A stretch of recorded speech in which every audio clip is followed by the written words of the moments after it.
నమస్తే, welcome to Rudra TV. రాజకీయాల్లో హుందాతనం చాలా ముఖ్యమని అంటారు. క్రింది స్థాయి నాయకులు స్థానిక పరిస్థితులకు తగ్గట్టుగానో, వారి అలవాటులో భాగంగానో, వారి పెంపకం ప్రభావంతోనో కాస్త అటు ఇటుగా ప్రవర్తించిన పార్టీల అధినేతలు పెద్ద పెద్ద స్థానాల్లో ఉన్నవారు మాత్రం ఖచ్చితంగా మిగిలిన వారికి ఆదర్శంగా నడుచుకోవాలని, ఈ విషయంలో మరో ఆప్షన్ లేదని జనాలు మాట్లాడుకుంటున్నారు. హుందాతనం ఇక్కడ కీలకమని అంటున్నారు. రాజకీయ నాయకుడు అనే వ్యక్తి వస్త్రధారణతో పాటు నడక, నడత, వ్యవహార శైలి, మాట్లాడే భాష, అనుసరించే వైఖరి, మాట మీద నిలబడే తత్వం, నిలకడతో కూడిన వ్యక్తిత్వం కలిగి ఉండాలని ప్రజలు ఆశిస్తుంటారు. పిల్ల చేష్టలు, వంకర మాటలు ఉండకూడదని, నలుగురికి ఆదర్శంగా లేకపోయినా పర్లేదు కానీ, నలుగురు అతన్ని చూసి పాడైపోయేలా తప్పుడు మార్గాల్లో ప్రయాణించే వారిలా మాత్రం ఉండకూడదని గుసగుసలాడుకుంటున్నారు. ఇప్పుడు ఈ ఉపోద్ఘాతమంతా ఎందుకంటే, రాజకీయాలకు అతీతంగా పవన్ కళ్యాణ్ విషయంలో వైఎస్ జగన్మోహన్ రెడ్డి అనుసరిస్తున్న వైఖరి, జగన్ విషయంలో పవన్ ఎంచుకున్న వ్యవహార శైలిపై తాజాగా ఆసక్తికర చర్చ మొదలైంది. అందుకు కారణం ఇటీవల పవన్ వ్యక్తిగత జీవితం విషయంలో జగన్ చేసిన ట్వీట్లు, జగన్ విషయంలో పవన్ చేసిన పలు వ్యాఖ్యలేనని అంటున్నారు. AP deputy CM Pawan Kalyan చిన్న కుమారుడు మార్క్ శంకర్ సింగపూర్లోని తన స్కూల్లో జరిగిన అగ్ని ప్రమాదంలో గాయపడిన సంగతి తెలిసిందే. రివర్ వ్యాలీ రోడ్లోని స్కూల్లో జరిగిన ఈ ప్రమాదంలో అతని చేతులు, కాళ్లకు గాయాలయ్యాయి. పొగ పీల్చటం వల్ల శ్వాసకోశ ఇబ్బంది కూడా కలిగింది. దీనిపై జగన్ ఎక్స్ వేదికగా స్పందించారని ప్రజలు గుర్తు చేస్తున్నారు.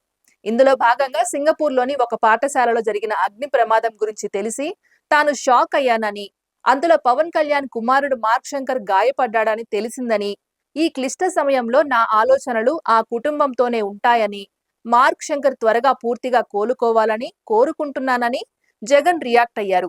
ఇక తాజాగా పవన్ కు శస్త్రచికిత్స జరిగిన సంగతి తెలిసిందే. ఈ క్రమంలో అధికారులతో చర్చిస్తున్న సమయంలో తీవ్ర అస్వస్థతకు గురవ్వడంతో వ్యక్తిగత వైద్యుల సలహాతో హైదరాబాద్ లోని జూబ్లీహిల్స్ అపోలో ఆసుపత్రికి వెళ్లి వివిధ పరీక్షలు చేయించుకోగా ఏప్రిల్ 18న శస్త్రచికిత్స నిర్వహించారని సమాచారం. ఈ సందర్భంగాను YS Jaganmohan Reddy social media వేదికగా స్పందించారు. ఇందులో భాగంగా పవన్ కళ్యాణ్ గారు శస్త్రచికిత్స తర్వాత త్వరగా పూర్తిగా కోలుకోవాలని ఆశిస్తున్నాము అంటూ జగన్ ట్వీట్ చేశారని, ఇదే పవన్ కళ్యాణ్ విషయంలో జగన్ అనుసరించిన వైఖరి అని అంటున్నారు. కట్ చేస్తే గతంలో జగన్ కు ఇలాంటి సమస్యలే ఎదురైనప్పుడు పవన్ కళ్యాణ్ రియాక్షన్ ఏ విధంగా ఉంది అనేది ఈ సందర్భంగా సోషల్ మీడియాలో తెగ వైరల్ అవుతోంది. ఉదాహరణకు విశాఖ ఎయిర్పోర్ట్ లో వైసీపీ అధినేత జగన్ పై శ్రీనివాస్ అనే వ్యక్తి పందేల సమయంలో కోడి కాళ్లకు కట్టే కత్తితో దాడి చేసిన సంగతి తెలిసిందే అని, దీన్ని జగన్ పై విశాఖ విమానాశ్రయంలో దాడి కేసు అని అనకుండా కోడి కత్తి కేసు అంటూ ఓ వర్గం మీడియా తనదైన సంకుచిత మనస్తత్వాన్ని ప్రదర్శించిందని, దీనిపై స్పందించిన పవన్ కళ్యాణ్, ప్రతిపక్షంలో ఉన్నప్పుడు మాత్రం కోడికత్తి దాడిపై సిబిఐ విచారణ జరపాలన్న వైసీపీ నేతలు అధికారంలోకి వచ్చాక ఎందుకు సైలెంట్ అయిపోయారు? సీఎంగా జగన్ ప్రమాణ స్వీకారానికి వారం ముందే కోడికత్తి దాడి కేసులో నిందితుడికి బెయిల్ వచ్చింది. అందుకే కోడికత్తి కేసుపై స్పష్టమైన విచారణ జరపాలి అంటూ స్పందించారని ప్రజలు గుర్తు చేసుకుంటున్నారు. దీంతో పవన్ వ్యాఖ్యల్లో ఉన్న నిగూఢార్థం గ్రహించలేనంత కష్టం కాదనే చర్చ జరుగుతోంది.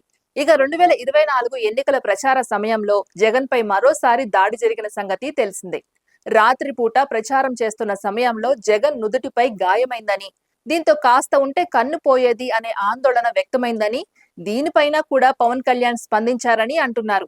ఇందులో భాగంగా జగన్ కు దెబ్బ తగిలిందని తనకు చెప్పారని, అందుకు నేనేమి చేయాలని ఎదురు ప్రశ్నిస్తే ఆయన త్వరగా కోలుకోవాలని ఆకాంక్షించినట్లు ప్రకటన ఇవ్వాలని చెబితే, ఏమో అది నిజమో అబద్ధమో నాకేం తెలుసు, అతనే తన తలను కొట్టేసుకున్నాడేమో ఎవరికి తెలుసు, తెలియదు కదా అని వ్యాఖ్యానించారని ప్రజలు చెప్పుకుంటున్నారు.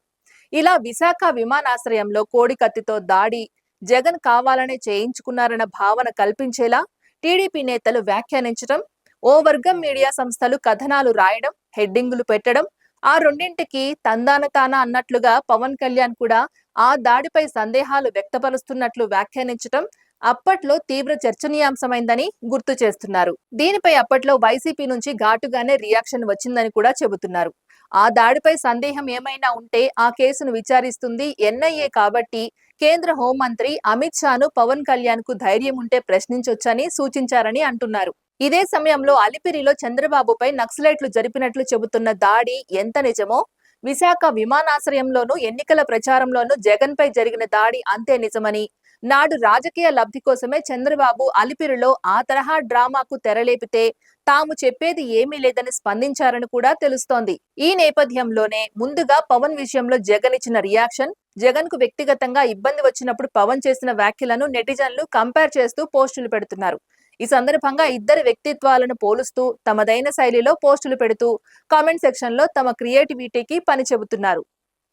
ఇది ఇవాల్టి అప్డేట్. మరో అప్డేట్ తో మళ్ళీ కలుద్దాం. అంతవరకు చూస్తూనే ఉండండి రుద్ర టీవీ.